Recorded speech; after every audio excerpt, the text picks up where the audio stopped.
નમસ્કાર વિદ્યાર્થી મિત્રો, કેમ છો? મજામાં? હવે વિદ્યાર્થી મિત્રો, ગયા વર્ષે ધોરણ 8માં શીખી ગયા છે. હવે એ જ ધોરણ 8નું આપણે અગાઉ જ્ઞાન સેતુ પુસ્તકમાંથી પ્રકરણ 1નો અભ્યાસ કરી ગયા છે. પુનરાવર્તન રૂપે હવે એ જ આપણે પ્રકરણ 2 અને પ્રકરણ 3 કરવાના છે કે જેથી આપણને મહદ અંશે જે કંઈ પણ ભણી ગયા છે એનો ખ્યાલ આપણને આવી જાય અને ધોરણ 9ની અંદર આપણે સરળ રીતે સમજી શકાય. વાલીશ્રીઓને પણ નમ્ર વિનંતી, જેવી રીતે આપના બાળકને તમે મદદરૂપ થયા હતા હોમ લર્નિંગના વિડીયો અંતર્ગત જેવું પુનરાવર્તન કરાવ્યું હતું, જ્ઞાન સેતુ પુસ્તકમાં પણ તમે મદદ કરશો. તો ચાલો હવે આપણે પ્રકરણ 2નું આપણે પુનરાવર્તન કરીએ. સાથે સાથે ધોરણ 8નું પુસ્તક પણ આપણે સાથે રાખીશું. હવે આપણી પાસે જ્ઞાન સેતુ પુસ્તક છે, એમાંથી આપણે પ્રકરણ 2 જોઈએ. હવે પ્રકરણ 2માં એની માહિતી આપણને સમીકરણ વિશે આપી છે. સમીકરણનો ઉકેલ શોધતા આપણે શીખી ગયા છે. સમીકરણનો ઉકેલ શોધતા પહેલાં સૌપ્રથમ આપણે એ જોઈશું કે એક જ બાજુ ચલ હોય તેવા સમીકરણનો આપણે સૌપ્રથમ ઉકેલીશું. હવે આપણે જાતિ ગણીએ છીએ, એમાં પહેલો જ દાખલો છે 3p - 6 = 3. આ સમીકરણ છે એ આપણે જોઈ શકીએ છીએ. હવે આ સમીકરણની અંદર ચલ વપરાયો છે p, એક જ ચલ છે. સમીકરણને આપણે ઓળખીએ. સમીકરણની બે બાજુ હોય છે, સમીકરણની ડાબી બાજુ અને સમીકરણની જમણી બાજુ. હવે સમીકરણની ચલ છે એક જ બાજુ છે, જે ડાબી બાજુ. જમણી બાજુ હોય તો આપણે જમણી બાજુ કહીશું, તો એક જ ચલ કહેશે જ્યારે એક તરફ હશે ત્યારે. પરંતુ આ વખતે ચલ છે ડાબી બાજુ છે. 3p - 6 = 3. હવે ચલ સિવાયનું બાજુનું પદ છે -6. -6 છે એને આપણે દૂર કરવું હોય તો સમીકરણની સંતુલનતા જળવાઈ રહે તે માટે -6 છે એની વિરોધી સંખ્યા છે +6. એ આપણે સમીકરણની બંને બાજુ આપણે +6 એડ કરીશું જેથી સમીકરણની સંતુલનતા જળવાઈ રહે. હવે આપણે +6 એટલા માટે મૂક્યા કે -6 અને +6 બંને વિરોધી સંખ્યા છે અને બંને વિરોધી સંખ્યા છે એટલે તેમનો સરવાળો 0 થશે. માટે ફક્ત રહેશે 3p જ રહેશે. આ બંને સંખ્યાઓનો વિરોધી સંખ્યાઓનો સરવાળો 0 થાય છે એટલે કંઈ આવશે નહીં. = 3 + 6 = 9. હજુ પણ આપણે ચલ p જ જોઈએ છે. હવે ચલ p જ છે, p અને બાજુમાં 3 સાથે ગુણાયેલા છે અને ફક્ત જ ચલ p મેળવવો હોય તો આપણે શું કરીશું? p અને 3નો સંબંધ ગુણાકારનો છે, તો સમીકરણને બાજુમાં સંખ્યા ગુણાકાર 3 છે તો આપણે 3 વડે આપેલા સમીકરણને ભાગાકાર કરીશું. અથવા એમ પણ કહી શકાય કે આપેલા સમીકરણને 1/3 વડે ગુણતા, બરાબર, કે જેથી 3/3 એટલે જવાબ આવશે તેનો 1 અને ફક્ત રહેશે p. ચલ p રહ્યો. 9 અને 3નો ભાગાકાર કરતાં આપણને જવાબ મળશે 3, કારણ કે 3 તરી 9. માટે આપણને જે કિંમત મળી ચલ pની કિંમત બરાબર 3 મળશે, જે 3p - 6 = 3નો ઉકેલ p = 3 દર્શાવાય.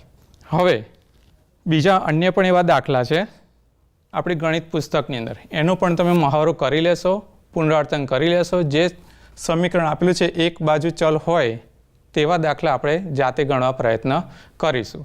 હવે એ જ રીતના આપણે દાખલો બીજો જોઈએ. હવે દાખલા નંબર 2 આપેલું છે x/3 + 5 = 8. આ બીજો દાખલો છે. એમાં ચલ વપરાયેલ છે x. સમીકરણની બે બાજુ થશે, એક જમણી બાજુ અને એક ડાબી બાજુ. આમાં પણ ચલ એક જ બાજુ છે, બરાબર. હવે xની કિંમત આપણે શોધવી છે અથવા આપેલ સમીકરણનો આપણે ઉકેલ શોધવો છે. તો ઉકેલ શોધવા માટે આપણે શું કરીશું? યાદ છે બાળકો? હમણાં જ આપણે આગળ શીખી ગયા, બરાબર. આપણે જે કંઈ પણ સમીકરણ આપેલ છે x/3 + 5 = 8 છે. હમણાં આપણે આગળ શીખી ગયા તેમ જે ચલ વપરાયો છે એની બાજુની જે કિંમત છે +5 હોય કે -5 હોય એની વિરોધી સંખ્યા આપણે આખા સમીકરણમાં આપણે ઇક્વલ મૂકીશું.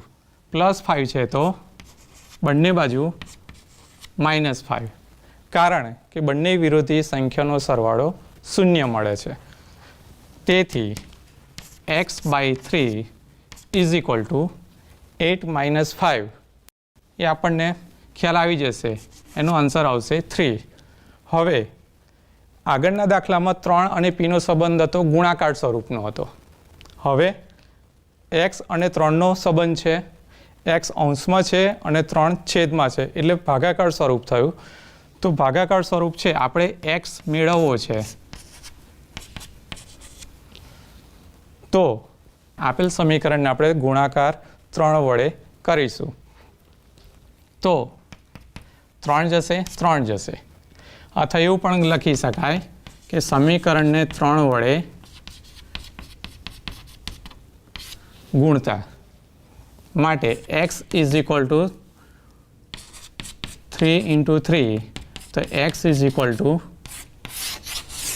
9. એટલે આપેલ સમીકરણનો ઉકેલ x બરાબર 9 થશે. અને આપણે ચેક કરવું હોય તો આપણો જવાબ સાચો છે કે ખોટો, ખ્યાલ છે? તો જુઓ, એમને ચેક કરી શકાય. અહીં એક્સની કિંમત આપણે 9 મૂકી દઈએ.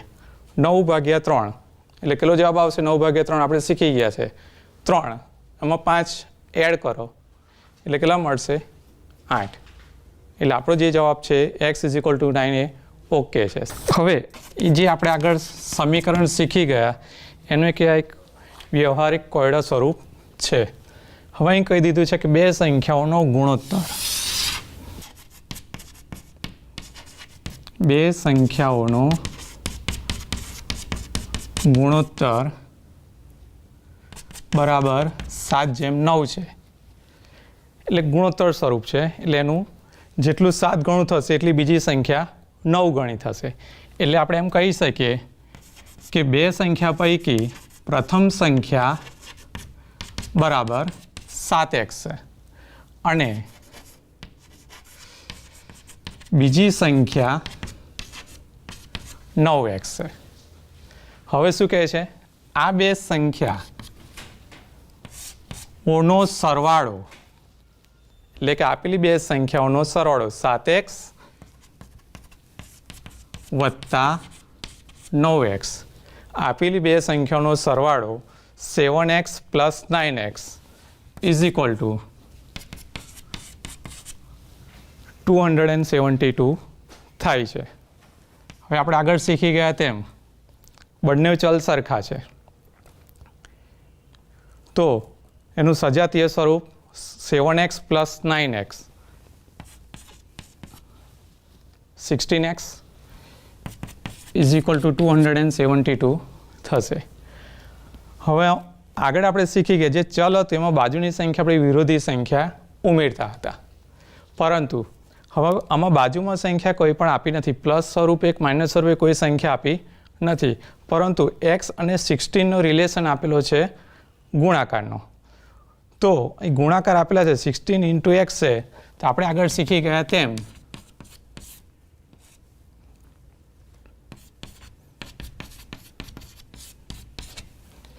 લખી શકીએ કે 1/16 વડે ગુણતા અથવા 16 વડે ભાગાકાર કરતા.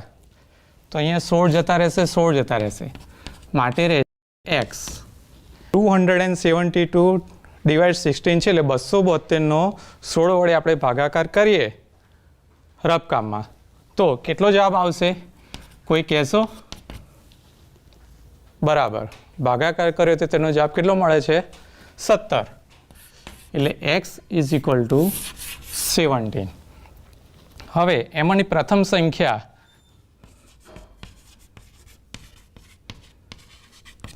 7x 7 ઇન્ટુ જે આપણને એક્સની વેલ્યુ મળી છે 17, તો 17નો ઘોડો યાદ હશે, 17 × 7 = 119. બીજી સંખ્યા છે આપણી પાસે 9x 9 × 17, 17 × 9 = 153. જો આ બંનેનો સરવાળો કરશો તો 272 બરાબર થાય છે. ચેક કરી જુઓ. 9 ને 3 12 વધી 1 1 ને 1 2 ને 5 7 1 અને 1 2 એટલે 272 આપણને મળે છે. જે એક્સની કિંમત 17 મળે છે, જે પ્રથમ સંખ્યા સ્વરૂપે આપણને 119 મળશે અને બીજી સંખ્યા સ્વરૂપે આપણને 153 મળે છે. હવે જો આપણે સમીકરણના ઉકેલ શોધતા શીખી ગયા, એમાં ચલ એક જ બાજુ આવતું હતું. હવે આપણે બંને બાજુ ચલ હોય તો તેવા સમીકરણનો આપણે ઉકેલ શોધીએ અને ફરીથી આપણે પુનરાવર્તન કરી લઈએ. તમે જોઈ શકો છો આ સમીકરણ છે, ડાબી બાજુ અને જમણી બાજુ.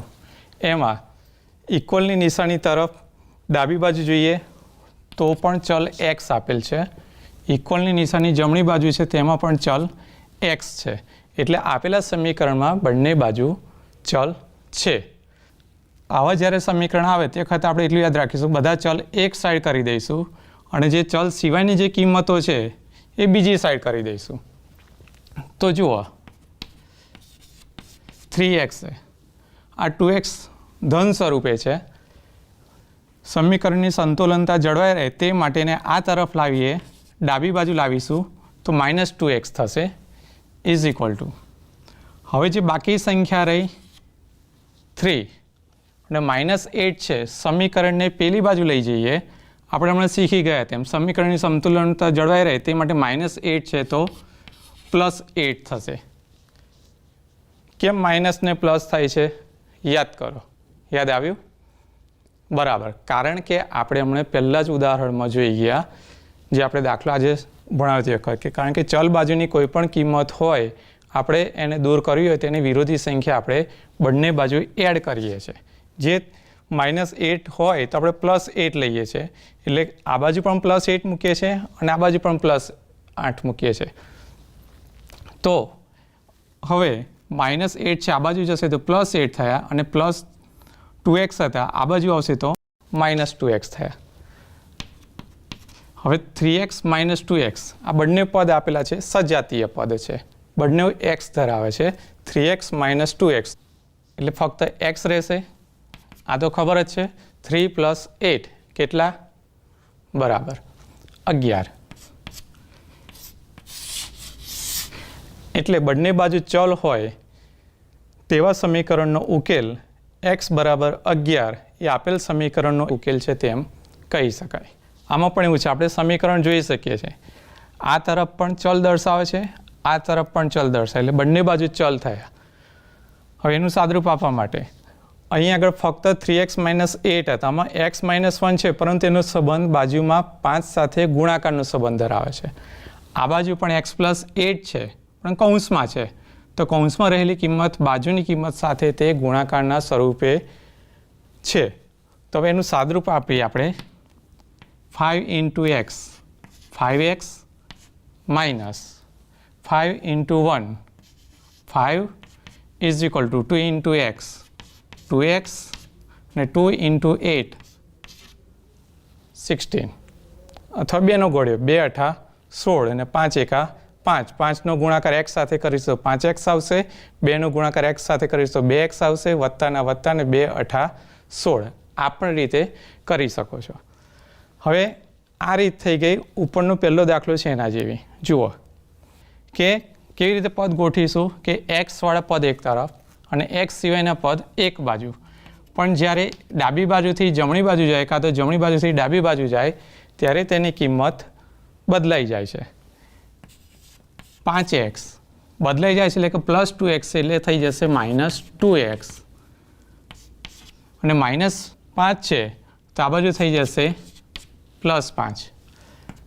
સાદરૂપ આપો 5x - 2x 3x 16 + 5 16 + 5 એટલે એનો જવાબ મળશે 21 21. હવે આપણે આગળ શીખી ગયા, ફક્ત આપણે ચલ x જ મેળવવો છે. બાજુમાં 3 છે, જો 3 ને દૂર કરવા હોય તો એનો રિલેશન છે, એનો સંબંધ છે x અને 3નો સંબંધ છે ગુણાકાર સ્વરૂપ. તો બંને બાજુ 1/3 વડે ગુણીશું કે જેથી આપણને સાદરૂપ આપતા 21/3 એનું સાદરૂપ આપીશું 3 × 21 જે x બરાબર 7 એનો ઉકેલ આવશે. આપેલ સમીકરણનો એક ઉકેલ x બરાબર 7 હશે. સૌ પ્રથમ આપણે પહેલાં સમીકરણ એવું શીખી ગયા કે એક જ બાજુ ચલ હોય તેનો એક ઉકેલ મેળવતા શીખી ગયા. હમણાં આપણે આગળ 2 દાખલા શીખી ગયા બંને બાજુ ચલ હોય તેવા સમીકરણનો ઉકેલ શોધતા શીખી ગયા. હવે આપણે ચલ અંશ અને છેદ સ્વરૂપમાં હોય તેનો ઉકેલ મેળવતા શીખી જઈએ. બરાબર, ચાલો હવે આની અંદર જોઈ શકીએ છીએ આપણે આપેલ સમીકરણ છે એની જમણી બાજુ ફક્ત 2 આપેલા છે અને આપેલ સમીકરણ છે એની ડાબી બાજુ 5x - 7/3x એટલે કે 5x - 7/3x જે ચલ વપરાય છે બંને બાજુ ચલ છે. અંશમાં પણ x છે અને છેદમાં પણ x છે. અંશ અને છેદમાં બંનેમાં x હોય ત્યારે આપણે સમીકરણમાં શીખી ગયા કે સંબંધ જે ભાગાકારનો હોય તેને પેલી બાજુ લઈએ તો ગુણાકારમાં થાય છે. જો પ્લસ સ્વરૂપે હોય પેલી તરફ જઈએ તો માઇનસ થાય છે. જો માઇનસ હોય સમીકરણની બીજી બાજુ જાય તો પ્લસ થાય છે. તો 5x - 7/3x is equal two 2 છે. પણ આ 3x છે તો બંને બાજુ સમીકરણને 3x વડે આપણે ગુણાકાર કરીશું. આપેલ સમીકરણને 3x વડે ગુણતા જેથી 3x આ બાજુથી નીકળી જશે. 5x - 7 પરંતુ અહીંયા જે 3x છે 2 સાથે ગુણાકારમાં આવી ગયા છે. એનો જવાબ 2 × 3x 6x. હવે જુઓ 5x - 7 બરાબર 6x એટલે કે 5x - 7 is equal two 6x. હવે આ કયું સ્વરૂપ આવ્યું? હમણાં જ આપણે બીજી રીતમાં શીખી ગયા છે કે એક એવા સમીકરણ છે જે બંને બાજુ ચલ હોય તેનો ઉકેલ મેળવતા આપણે હમણાં શીખી ગયા છે. તો શું કરીશું આપણે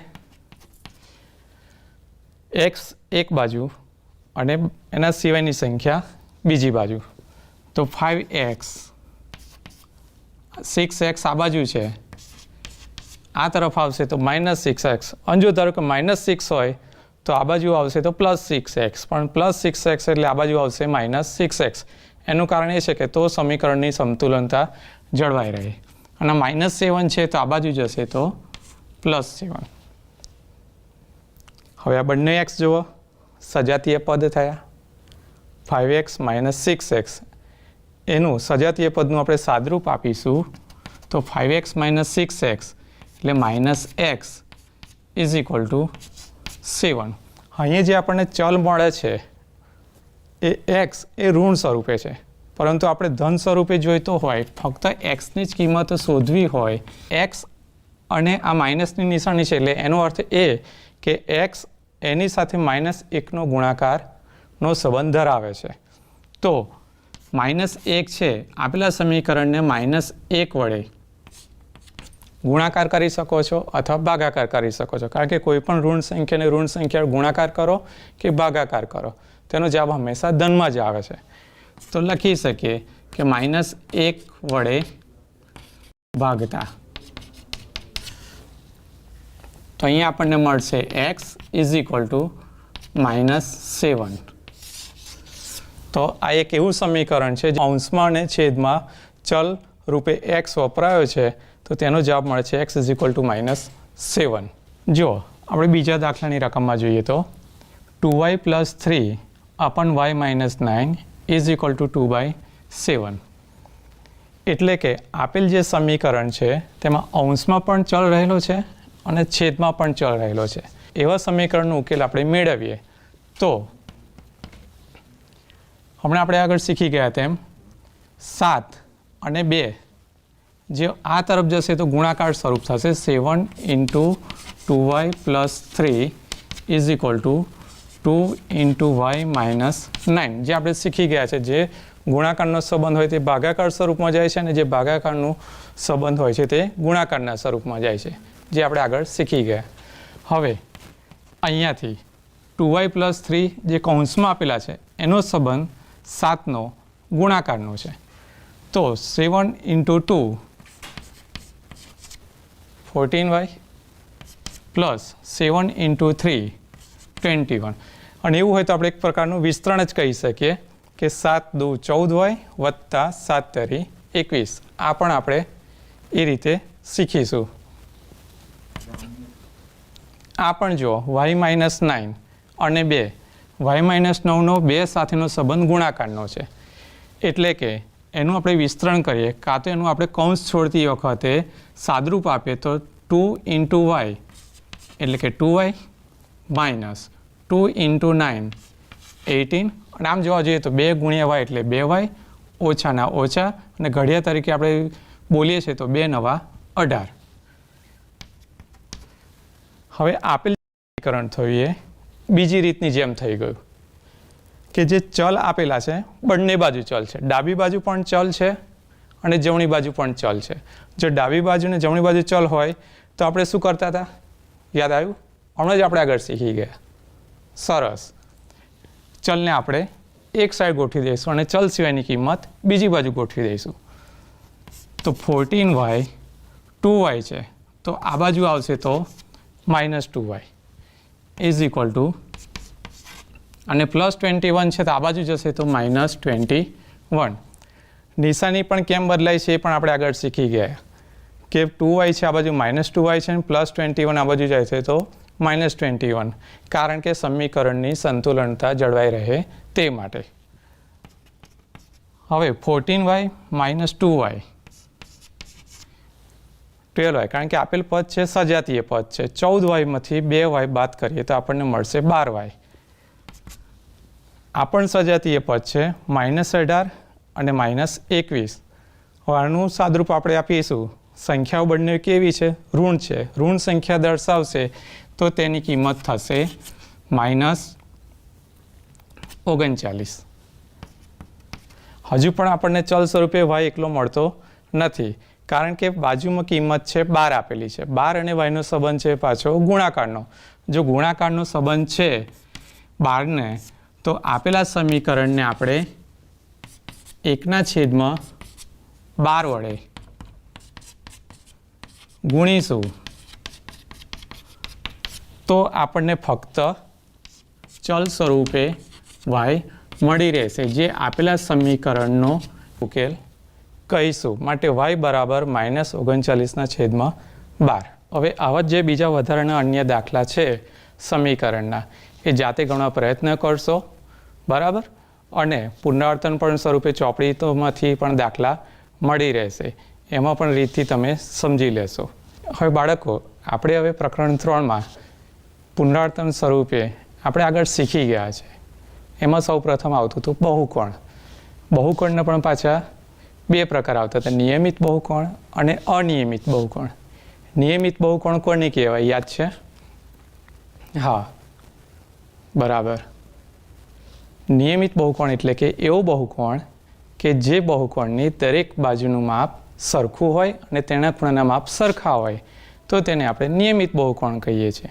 તો બાળકો, હવે એનાથી આપણે આગળ જોઈએ કે અનિયમિત બહુકોણ એટલે કે દરેક બાજુનું માપ સરખા ના હોય કે તેના દરેક ખૂણાના માપ સરખા ના હોય તો તેને આપણે અનિયમિત બહુકોણ કહીએ છીએ. બાળકો, નિયમિત બહુકોણ વિશેની આકૃતિ તમને ખ્યાલ છે? કોને કહીશું? વ્યાખ્યામાં આપણે એ જ શીખી ગયા કે દરેક બાજુનું માપ સરખું હોય છે અને એની અંદર રહેલા તેના ખૂણાના માપ સરખા હોય છે. તો યાદ આવશે એવો કયો બહુકોણ હોઈ શકે છે? બરાબર, સમબાજુ ત્રિકોણ. સમબાજુ ત્રિકોણની અંદર તેની 3 બાજુના માપ સરખા હોય છે અને એની અંદર રહેલા ખૂણાના માપ સરખા હોય છે. એટલે કે સમબાજુ ત્રિકોણમાં તેના ખૂણાનું માપ 60° અને 60° રહે છે. પછી બીજું, હા, બીજું એક તરીકે તમે બોલ્યા ચોરસ. બરાબર, ચોરસમાં પણ એવું છે, તેના ચારેય બાજુનું માપ સરખું હોય છે અને બીજું કે તેના ચારેય ખૂણા કાટખૂણા હોય છે તો તેને આપણે કહીશું નિયમિત બહુકોણ. બાળકો, એ પણ આપણે આગળ શીખી ગયા હતા કે કોઈ પણ પ્રકારનો બહુકોણ હોય, નિયમિત હોય કે અનિયમિત હોય, તો તેના ક્રમિક બહિષ્કોણનો માપનો સરવાળો 360° જ થાય છે. યાદ આવે છે? બરાબર. કોઈ પણ બહુકોણ હોય નિયમિત કે અનિયમિત તેને ક્રમિક બહિષ્કરણનો માપનો સરવાળો 360 અંશ થાય છે. હવે જો આપણે આગળ શીખી ગયા તેમ આ અનિયમિત બહુકોણ છે, એટલે કે ત્રિકોણની અંદર 3 બાજુ તો છે પરંતુ તેના ખૂણા સરખા નથી, એટલે આપેલ બહુકોણ છે અનિયમિત બહુકોણ છે. હવે આપણે વાત કરી હતી બહિષ્કોણ. ત્રિકોણ એબીસીની અંદર બિંદુ એ, બિંદુ બી અને બિંદુ સી આગળનો બહિષ્કોણ એટલે કે આનો બહિષ્કોણ તેના અંતઃસમુખ કોણના સરવાળા બરાબર થાય છે, એટલે કે 50 અંશ વત્તા 60 અંશ, એટલે કે અહીંયા થશે 110 અંશ. અને આમ જોવા જઈએ તો 70 અંશ એનો પૂરક કોણ પણ કહી શકાય, રેખિક જોડના ખૂણાનું પણ માપ કહી શકાય 110. શિરોબિંદુ એ આગળ તેનો બહિષ્કોણ એટલે કે 50 અંશ આપેલા છે અને બિંદુ શિરોબિંદુ એ આગળ તેના બહિષ્કોણનો માપનો સરવાળો એટલે કે ખૂણો બી વત્તા ખૂણો સી એનો સરવાળો 130 અંશ થશે. એ જ રીતના બિંદુ બી આગળનો બહિષ્કોણ તેના અંતઃસમુખ કોણના સરવાળા બરાબર થાય, એટલે બિંદુ બી આગળ તેનો અંતઃસમુખ કોણ થશે ખૂણો એ વત્તા ખૂણો સી, એટલે 50 અંશ વત્તા 70 અંશ, એટલે કે ટોટલ થશે 120 અંશ. ત્રણેય બહિષ્કોણનો આપણે સરવાળો કરીશું તો 360 અંશ જે આપણને મળે છે. આ અનિયમિત બહુકોણ હતો. હવે ધારો કે આપણે વાત કરી કેમ નિયમિત બહુકોણ હોય તો જોઈએ. આ આકૃતિ દર્શાવે છે ચોરસની. ચોરસ જે દર્શાવે તેના ચારે ખૂણા કાટખૂણા હોય છે. એનો બહિષ્કોણ કાટખૂણા એટલે કે 90 અંશ. તો રેખિક જોડના ખૂણાનું માપ થશે 90 અંશ કાટખૂણો. આનું પણ થશે 90 અંશ, આનું પણ થશે 90 અંશ અને આનું પણ થશે 90 અંશ. ચારે ખૂણાના બહિષ્કોણના માપનો આપણે સરવાળો કરીએ છીએ ત્યારે તો આપણને મળશે 360 અંશ, એટલે કે નિયમિત બહુકોણ હશે કે અનિયમિત બહુકોણ હશે ત્યારે દરેક વખતે આપણને ક્રમિક બહિષ્કોણનો માપનો સરવાળો 360 અંશ મળે છે. નિયમિત બહુકોણની વિશિષ્ટતા એ છે કે જ્યારે પણ આપણને કોઈ પણ એક બહિષ્કોણનું માપ જાણતા હોઈએ ત્યારે બહિષ્કોણની બાજુઓની સંખ્યા આપણે જાણી શકીએ છીએ. એટલે કે બહિષ્કોણનું માપ બરાબર 360 છેદમાં બાજુઓની સંખ્યા. કોઈ પણ બહિષ્કોણનું માપ આપણે જાણવું હોય તો 360 છેદમાં તેની બાજુઓની સંખ્યા વડે આપણે ભાગાકાર કરીશું તો બહિષ્કોણનું માપ મળશે. એટલે કે ચોરસ હોય તો તેની 4 બાજુ થશે તો તેના બહિષ્કોણનું માપ મળશે આપણને 90 અંશ, જે આપણે આગળ ઉદાહરણ સ્વરૂપે જોઈ ગયા છે. દરેક બહિષ્કોણનું માપ આપણને 90 અંશ મળતું હતું. હવે એનાથી ઉલટું જો આપણને બાજુઓની સંખ્યા શોધવી હોય તો આપણને બહિષ્કોણનું માપ જાણવું જરૂરી છે. તો આપણને નિયમિત બહુકોણની બાજુઓની સંખ્યા મળી રહેશે. નિયમિત બહુકોણ માટે બાજુઓની સંખ્યા બરાબર 360 છેદમાં કોઈ પણ બહિષ્કોણનું માપ તે બહુકોણ માટે. હવે આપણે આગળ શીખી ગયા તેમ ચોરસ હતું તો ચોરસના બહિષ્કોણનું માપ 90 અંશ હતું. તો 360 ભાગ્યા 90 કરીશું તો આપણને મળશે 4, એટલે કે ચોરસ. તો આપેલ બહુકોણ ચોરસ છે તેમ આપણે સ્વીકારીશું. તો બાળકો હવે આપણે ચતુષ્કોણના પ્રકાર વિશે સમજીએ. એમાં પહેલો ચતુષ્કોણ છે સમલંબ ચતુષ્કોણ. સમલંબ ચતુષ્કોણ એટલે કે જે ચતુષ્કોણની સામસામેની ફક્ત એક જ જોડની બાજુ સમાંતર હોય તેને સમલંબ ચતુષ્કોણ કહે છે. એટલે એક જ જોડ સમાંતર છે એટલે કે રેખાખંડ AB સમાંતર રેખાખંડ સીડી. આપણે જોઈ શકીએ છીએ આ સમાંતર છે, પરંતુ રેખાખંડ ડીએ અને રેખાખંડ બીસીએ સમાંતર નથી. હવે એ જ રીતના બીજો ચતુષ્કોણ આપણે સમજીએ તો પતંગાકાર ચતુષ્કોણ. પતંગાકાર ચતુષ્કોણ. હવે આ પ્રકારના ચતુષ્કોણમાં પાસેની બાજુઓની બે અલગ જોડ સમાન લંબાઈ ધરાવતી હોય છે, તો તેવા ચતુષ્કોણને આપણે પતંગાકાર ચતુષ્કોણ કહે છે.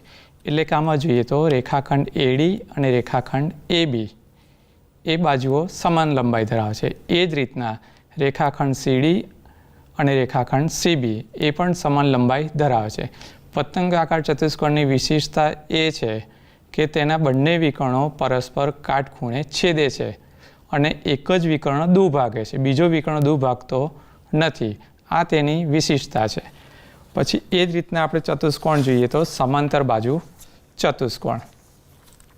સમાંતર બાજુ ચતુષ્કોણ એટલે કે જે ચતુષ્કોણની સામસામેની બાજુની બંને જોડની બાજુઓ સમાન અને સમાંતર હોય તેવા ચતુષ્કોણને સમાંતર બાજુ ચતુષ્કોણ કહે છે.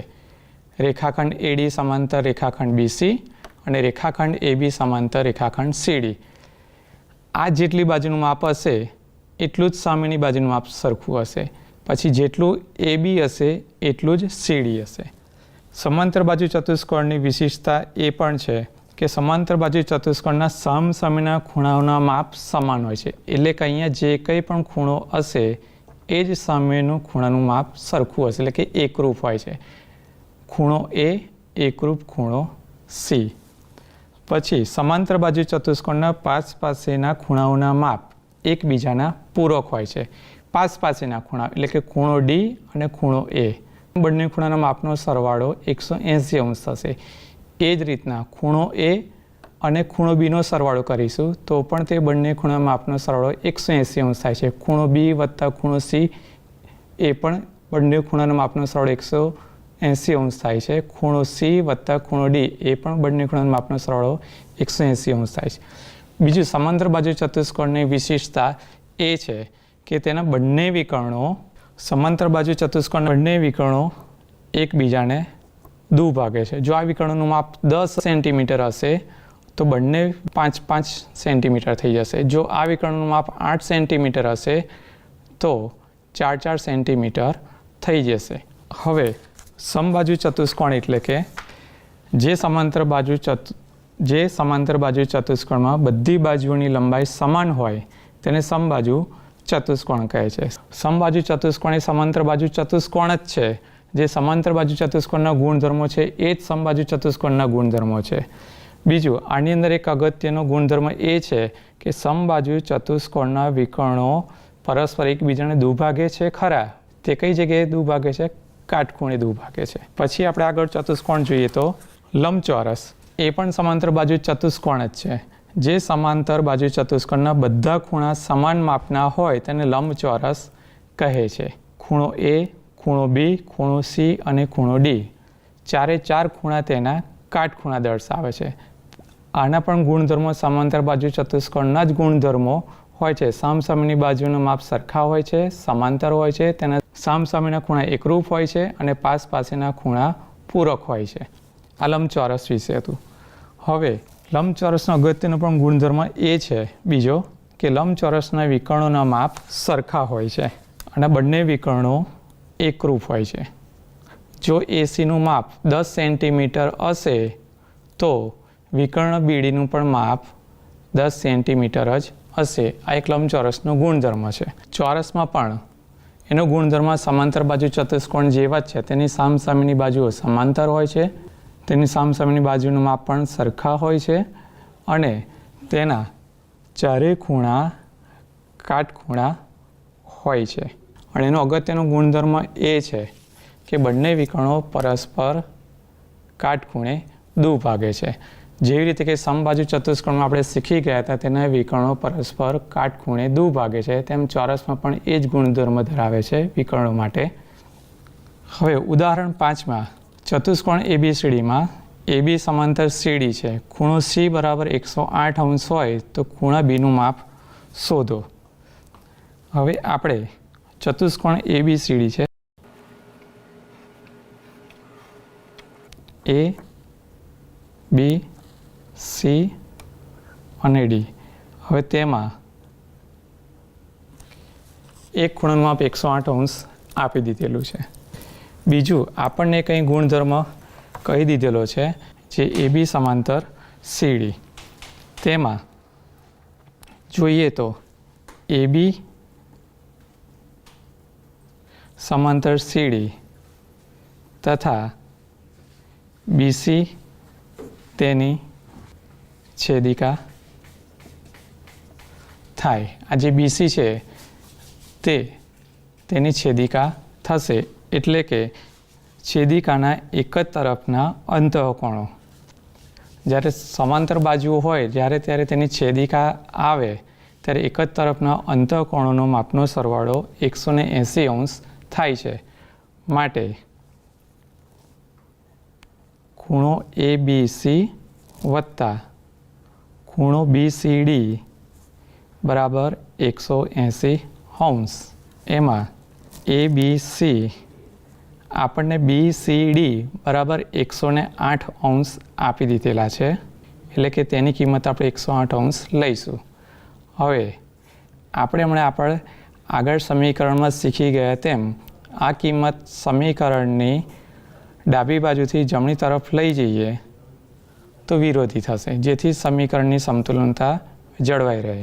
એટલે ખૂણો A B C is equal to 180 minus 108, એટલે કે 180માંથી 108 બાદ કરીશું તો આપણને મળશે 72 અંશ.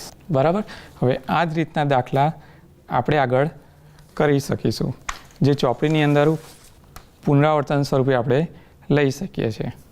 જો વિદ્યાર્થી મિત્રો, કોઈપણ ચતુષ્કોણના ક્રમિક ખૂણાઓના માપનો ગુણોત્તર 3:4:5:6 છે, તો આ ખૂણાઓના માપ શોધો. શું આ ચતુષ્કોણ સમાંતર બાજુ ચતુષ્કોણ બનશે? તમારા જવાબનું કારણ આપો. ક્રમિક ખૂણાનો માપનો ગુણોત્તર આપણને આપેલો છે 3:4:5:6. કે ધારો કે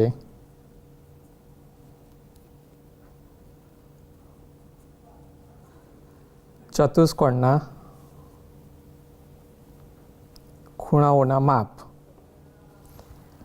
અહીં આપેલું છે ગુણોત્તર 3:4:5:6, એટલે કે 3x 4x 5x અને 6x છે. એટલે કે જેટલું 3 પ્રમાણમાં હશે એટલું એનું 4 પ્રમાણમાં, અને આગળનો ખૂણો 5 પ્રમાણમાં થશે અને 6 પ્રમાણમાં થશે. એટલે આપણે ધારો કે એક ખૂણાનું માપ x સમજી લઈએ તો સૌ પ્રથમ ખૂણો થશે 3x ગણો, 4x ગણો, 5x ગણો અને 6x ગણો.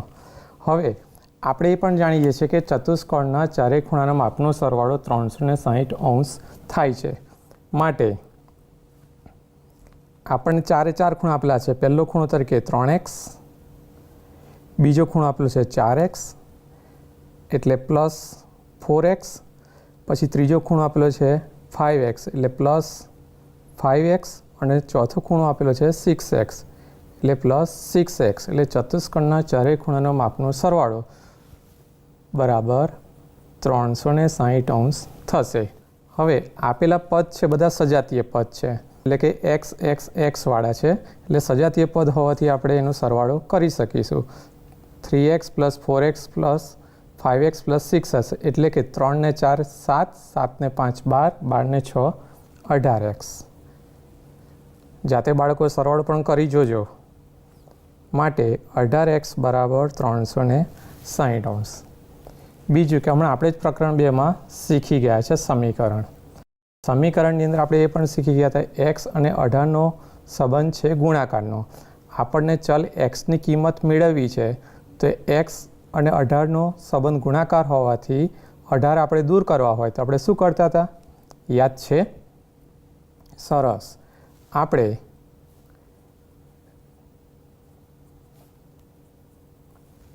અંશમાં છે 18, એટલે આપણે 1/18 વડે ગુણીશું, એટલે કે ગુણતા.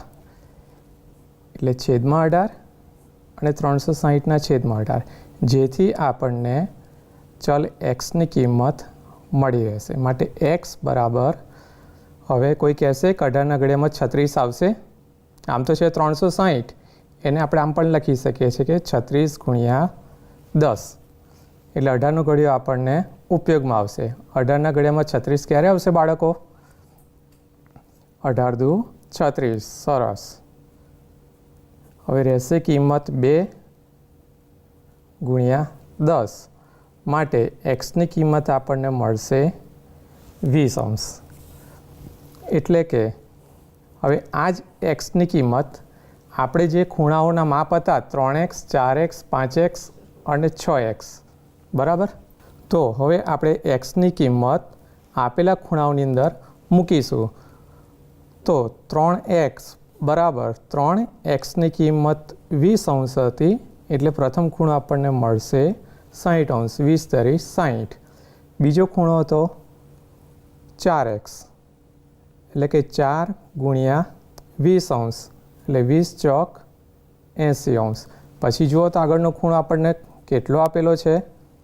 બરાબર 5x. એક્સની કિંમત કેટલી મૂકીશું આપણે? 20 અંશ. પછી આગળ 5 ગુણ્યા 20નો ગુણાકાર, 20 પંચા 100. પછી આગળ ખૂણો આપણને મળેલ છે 6x. એક્સની કિંમત મૂકીશું તો 20, એટલે 20 છંગ 120 અંશ. તો આપણને 4 એ 4 ખૂણા મળી ગયા. હવે પ્રશ્ન આપણને એમ હતો કે શું આ ચતુષ્કોણ સમાંતર બાજુ ચતુષ્કોણ બનશે? તમારા જવાબનું કારણ આપો. જો વિદ્યાર્થી મિત્રો, આપણને એક ખૂણો 60 અંશ, બીજો ખૂણો 80 અંશ, ત્રીજો 100 અંશ અને ચોથો 120 અંશ મળે છે. હવે આપણને સમાંતર બાજુ ચતુષ્કોણ ત્યારે જ થશે જ્યારે સામસામેના ખૂણા એકરૂપ હોય, એટલે કે સામસામેના ખૂણા સરખા હોય. પણ એમાંના કોઈ પણ એક ખૂણો સરખો દેખાતો નથી, એટલે આપેલ ચતુષ્કોણના ખૂણાના માપને આધારે આપણે જોઈ શકીએ છીએ કે સમાંતર બાજુ ચતુષ્કોણ બનશે નહીં. બરાબર? યાદ રાખજો બાળકો. હવે વિદ્યાર્થી મિત્રો, હવે આપણે પેજ નંબર 23માં જાતે ગણી જે દાખલા છે એમાં પ્રશ્ન 1 છે પહેલો. એમાં આપણને રકમ આપેલી છે સમાંતર બાજુ ચતુષ્કોણના પાસ પાસેના માપનો ગુણોત્તર 3:7 છે.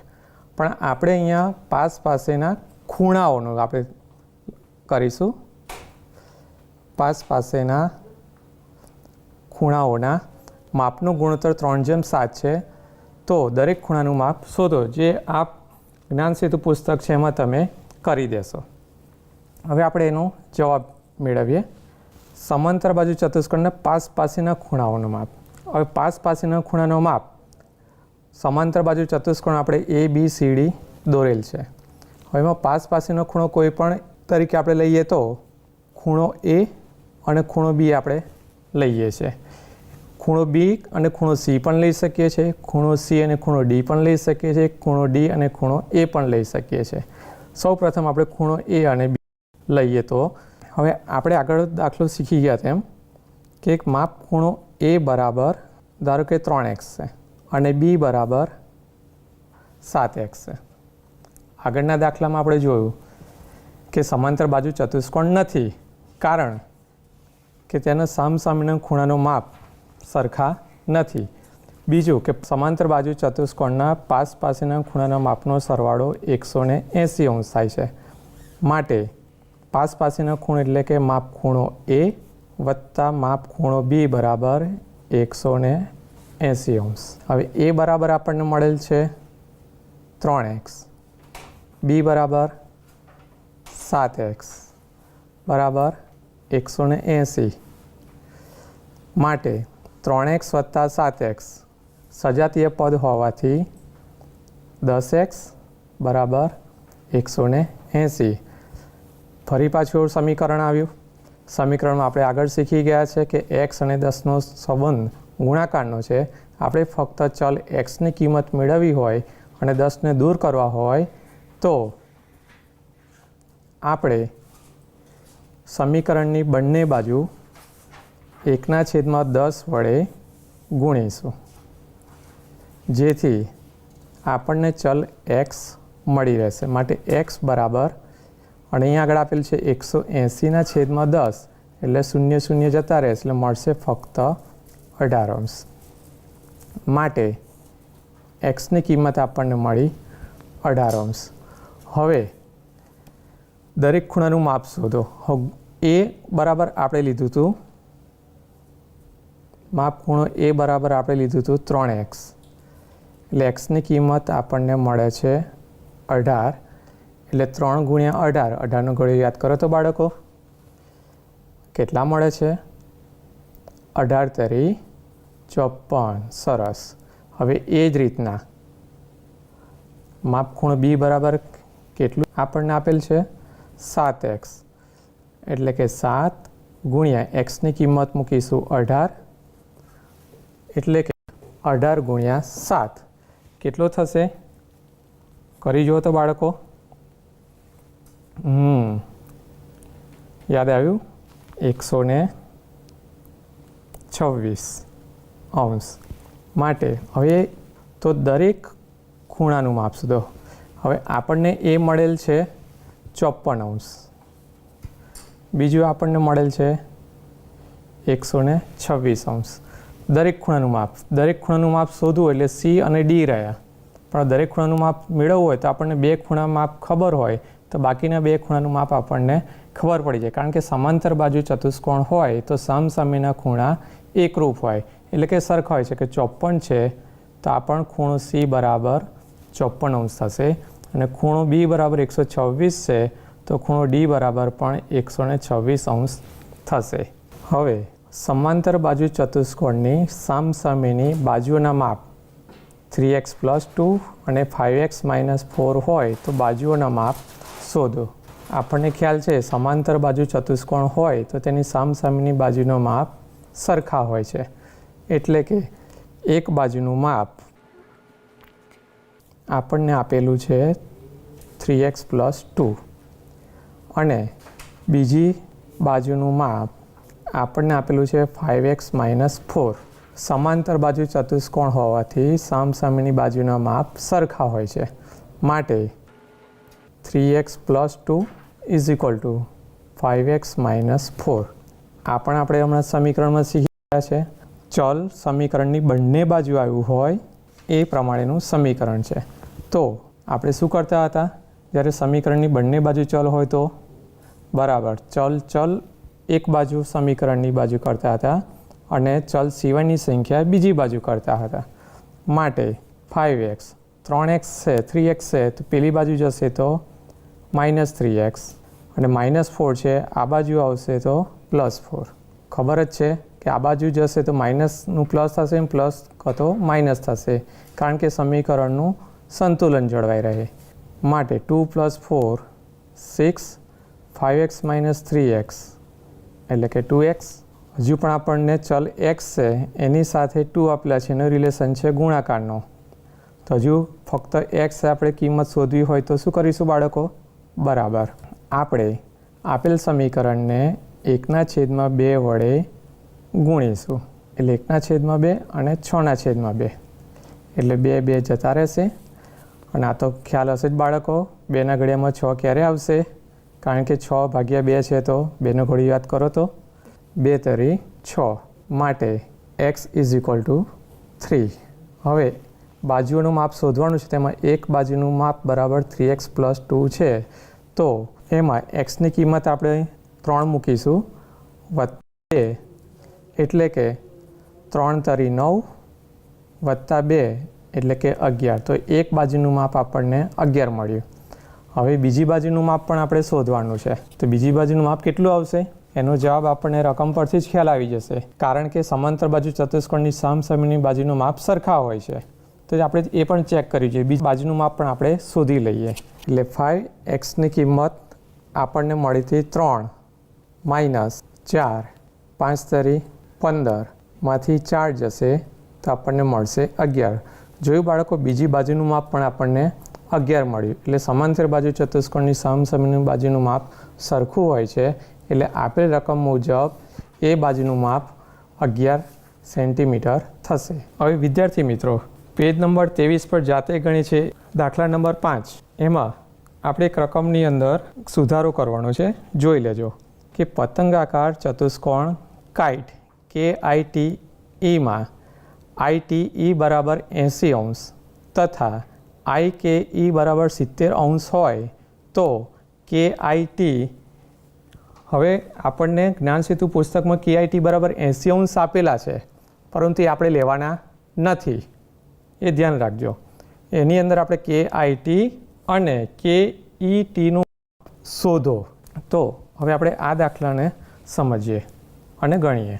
હવે આપણને પતંગાકાર ચતુષ્કોણ કે આઈ ટીમાં આઈ ટી ઈ બરાબર 80 અંશ, આઈ ટી ઈ એટલે કે આ આપણને મળે છે 80 અંશ, તથા આઈ કે ઈ બરાબર 70 અંશ હોય તો કે આઈ ટી એટલે કે આ ખૂણો અને કે ઈ ટી અને આ ખૂણો શોધવાનો છે. હવે વિદ્યાર્થી મિત્રો, હવે આપણે અગાઉના ધોરણમાં શીખી ગયા છે પતંગાકાર ચતુષ્કોણ છે. પતંગાકાર ચતુષ્કોણની અંદર જોશો તો પાસેની બાજુના માપ સરખા હોય છે. એક આ બાજુનું માપ સરખું હોય છે અને આ બે બાજુના માપ સરખા હોય છે. આ પતંગાકાર ચતુષ્કોણનો ગુણધર્મ છે. કે આઈ ટી ત્રિકોણની અંદર જે બાજુનું માપ સરખું હોય એટલે કે સમદ્વિબાજુ ત્રિકોણ થયો તો તેની સામેની બાજુ બનતા ખૂણા એકરૂપ હોય છે. એટલે કે આપણને જે 70 અંશ આપેલો છે આ સમદ્વિબાજુ થયો એટલે એને અનુરૂપ ખૂણા પણ કેવા થશે? એકરૂપ. ધારો કે આ ખૂણાનું માપ આપણે એક્સ લઈએ તો સામે પણ એક્સ થશે. અને આપણે એમ સમજી લઈએ કે આ ત્રિકોણ છે, ત્રિકોણના ત્રણેય અંશનો માપનો સરવાળો આપણને મળે છે 180 અંશ. તો ત્રિકોણ કે આઈ ઈ લઈએ તો ત્રિકોણના ત્રણેય ખૂણાનો માપનો સરવાળો 180 અંશ થાય છે. તો ખૂણો કે બરાબર આપણને 70 અંશ, આઈ બરાબર ધારો કે આપણે લીધેલ છે એક્સ, ઈ બરાબર પણ લીધેલ છે આપણે એક્સ બરાબર 180 અંશ. હવે એક્સ અને એક્સ એટલે કે 2x 70 અંશ છે અને આપણે આ બાજુ લઈ જઈએ સમીકરણની, આપણે સમીકરણમાં શીખી ગયા તેમ તો માઇનસ થશે, માટે 180માંથી 70 જશે તો બાકી રહેશે 110 અંશ. ફરી પાછું સમીકરણ આવ્યું, એક્સ અને 2 છે, જો 2ને દૂર કરવા હશે તો આપણે આપેલ સમીકરણને 2 વડે ભાગાકાર કરીશું અથવા 1/2 વડે ગુણીશું એટલે કે ગુણતા. તો આપણને એક્સ બરાબર 110ના 2 સરખા ભાગ કરીશું તો આપણને મળશે 95 અંશ, અથવા 110નો 2 વડે ભાગાકાર કરીશું તો આપણને જવાબ મળશે 55 અંશ. તો પતંગાકાર ચતુષ્કોણમાં હતું તો એક ખૂણાનું માપ આપણને મળ્યું 55 અંશ અને કે ઈ આઈ બરાબર મળ્યું 55 અંશ. ત્રિકોણ કે આઈ ઈ પૂરતું. હવે આ રીતનો ત્રિકોણ વિચારો, ત્રિકોણ ટી આઈ ઈમાં એનું પણ એક ખૂણો આપણને 80 અંશ આપેલું છે, એ પણ સમદ્વિબાજુ ત્રિકોણ છે, આકૃતિમાં આપણે જોઈ શકીએ છીએ. તો તેને અનુરૂપ બે ખૂણા પણ એકરૂપ જ થશે. આને પણ આપણે એક્સ સમજી લઈએ અને આને પણ આપણે એક્સ સમજી લઈએ. આ જ દાખલો ઉપરની રીતે આપણે ગણતરી કરીએ તો ત્રિકોણ ટી ઈ આઈમાં, હવે ત્રિકોણ આઈ ટી ત્રિકોણનો ત્રણેય ખૂણાના માપનો સરવાળો ખૂણો આઈ, ખૂણો ટી અને ખૂણો ઈ બરાબર 180 અંશ થશે. હવે ટીનું માપ આપણને ખબર છે 80 અંશ આપેલ છે અને ખૂણો આઈ અને ખૂણો ઈ એકરૂપ ખૂણો હોવાથી આપણે એને એક્સ ધારેલ છે, જે આપણે શોધવાનું છે. એટલે આઈ બરાબર આપણે એક્સ લઈએ, એક્સ, ટી બરાબર 80 અંશ અને ઈ બરાબર એક્સ અંશ. હવે એક્સ અને એક્સ આપણે શીખી ગયા એ રીતના સજાતીય પદ હોવાથી 2x પ્લસ 80 અંશ બરાબર 180 અંશ, માટે 2x બરાબર સમીકરણમાં આપણે આગળ શીખી ગયા તેમ 80ની પેલી બાજુ લઈ જઈશું તો -80 અંશ, માટે 2x બરાબર 180માંથી 80 અંશ જાય તો કેટલા રહેશે બાળકો? બરાબર 100 અંશ. હવે એક્સની કિંમત મેળવવી હોય તો આપણે આગળ જોઈ ગયા તેમ કેટલા વડે આપણે ભાગાકાર કરીશું? 2 વડે. બરાબર 1/2 વડે ગુણતા એટલે 2 જશે 2 જશે, માટે એક્સ બરાબર 100/2 તો આપણને મળશે 50 અંશ, માટે એક્સ બરાબર 50 અંશ. તો બાળકો આનું માપ આપણને મળ્યું 50 અંશ, આનું પણ મળ્યું આપણને 50 અંશ. તો જોઈ શકો છો આપેલ પતંગાકાર ચતુષ્કોણમાં 55 અંશ અને 50 અંશ એટલે કે ઈ ટીમાં જાતે સરવાળો કરો તો બાળકો તો કેટલા મળે છે આપણને? 55 + 50 એટલે 105 અંશ. એ જ રીતના ખૂણો KITમાં 55° અને 50° એનો પણ સરવાળો કરી જશો તો કેટલો મળે છે આપણને 105°, બરાબર. તો આ જ રીતના આપણને KIT અને KETના માપ, બંને માપ આપણને 105° મળે છે. એ રીતના બાળકો આપણે લખીશું. બરાબર બાળકો, આજે આપણે ઘણું બધું શીખ્યા, ઘણા બધા આપણે દાખલા ગણ્યા. હવે જે દાખલા બાકી રહ્યા છે તે જ્ઞાન સેતુ પુસ્તકમાંથી પણ તમે જાતે ગણવા પ્રયત્ન કરજો. નવું આગળનું જે ચેપ્ટર છે, ચોથું ચેપ્ટર, એ પણ આપણે ભણીશું આવતા એપિસોડમાં. પરંતુ એની પહેલાં જે પ્રકરણમાં આવતું હોય એ તમે જાતે પુનરાવર્તન કરજો, પ્રયત્ન કરજો ગણવાનો, યાદ કરજો કે જેથી જ્યારે નવું એપિસોડ થાય પ્રકરણ 4નો એમાં આપણને સરળતાથી આવડી જાય અને સરળતાથી સમજી શકાય.